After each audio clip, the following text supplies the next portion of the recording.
Praise the Lord. प्रभु के नाम की स्तुति हो। आज हम पढ़ेंगे एस्तेर दूसरा अध्याय। इन बातों के बाद जब राजा श्रेयर्स की जलजलाहट ठंडी हो गई, तब उसने रानी वस्ती को और जो काम उसने किया था और जो उसके विषय में आज्ञा निकली थी उसकी भी सुधि ली। तब राजा के सेवक जो उसके टहलुए थे कहने लगे, राजा के लिए सुंदर तथा युवती कुंवारियाँ ढूंढी जाए। और राजा ने अपने राज्य के सब प्रांतों में लोगों को इसलिए नियुक्त किया कि वे सब सुंदर युवती कुंवारियों को शूशन गढ़ के रणवास में इकट्ठा करें और स्त्रियों के रखवाले हेगे को जो राजा का खोजा था सौंप दे और शुद्ध करने के योग्य वस्तुएं उन्हें दी जाए। तब उनमें से जो कुंवारी राजा की दृष्टि में उत्तम ठहरे वह रानी वस्ती के स्थान पर पटरानी बनाई जाए। यह बात राजा को पसंद आई और उसने ऐसा ही किया। शूशनगढ़ में मोर्दे के नाम एक यहूदी रहता था, जो कीस नाम के एक बिन्यामीनी का परपोता, शिमी का पोता और याईर का पुत्र था।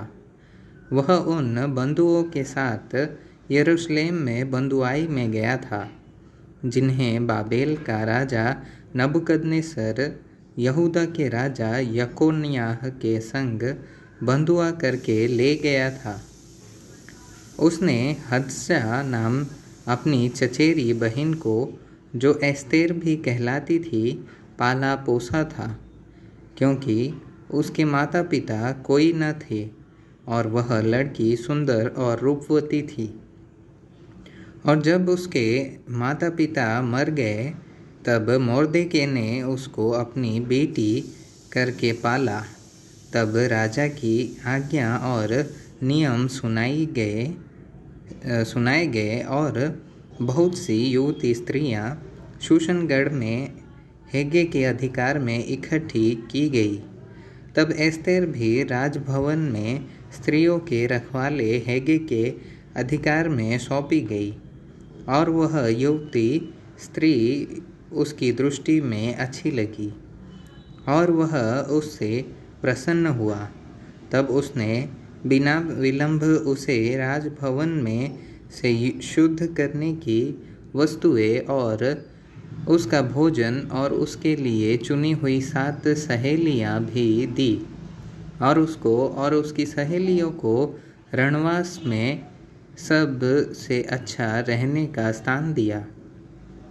एस्तेर ने न अपनी जाति बताई थी न अपना कुल, क्योंकि मोर्देके ने उसको आज्ञा दी थी कि उसे न बताना। मोर्देके तो प्रतिदिन रणवास के आंगन के सामने टहलता था, ताकि जाने कि एस्तेर कैसी है और उसके साथ क्या होगा। जब एक एक कन्या की बारी हुई कि वह श्रेयर्स राजा के पास जाए, और यह उस समय हुआ जब उसके साथ स्त्रियों के लिए ठहराए हुए नियम के अनुसार 12 माह तक व्यवहार किया गया था, अर्थात उनके शुद्ध करने के दिन इस रीति से बीत गए कि 6 माह तक गंधरस का तेल लगाया जाता था और 6 माह तक सुगंध द्रव्य और स्त्रियों के शुद्ध करने का और सामान लगाया जाता था। इस प्रकार से वह कन्या जब राजा के पास जाती थी, तब जो कुछ वह चाहती कि रणवास से राजभवन में ले जाए वह उसको दिया जाता था।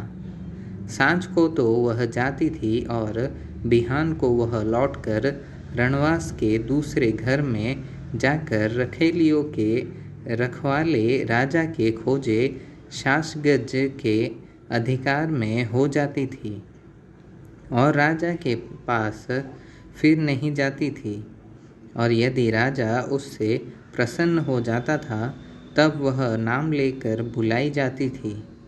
तब मोर्देके के चाचा अबीहैल की बेटी एस्तेर, जिसको मोर्देके ने बेटी मानकर रखा था, उसकी बारी आई कि राजा के पास जाए। तब जो कुछ स्त्रियों के रखवाले राजा के खोजे हेगे ने उसके लिए ठहराया था, उससे अधिक उसने और कुछ न मांगा। और जितनों ने एस्तेर को देखा वे सब उससे प्रसन्न हुए। यूँ एस्तेर राजभवन में राजा श्रेयस के पास उसके राज्य के 7वें वर्ष के तेबेत नाम 10वें महीने में पहुँचाई गई। और राजा ने एस्तेर को और सब स्त्रियों से अधिक प्यार किया और सब कुंवारियों से अधिक उसके अनुग्रह और कृपा की दृष्टि उसी पर हुई। इस कारण उसने उसके सिर पर राजमुकुट रखा और उसको वस्ती के स्थान पर रानी बनाया। तब राजा ने अपने सब हाकिमों और कर्मचारियों की बड़ी जेवनार करके उसे एस्तेर की जेवनार कहा और प्रांतों में छुट्टी दिलाई और अपनी उदारता के योग्य इनाम भी बांटे।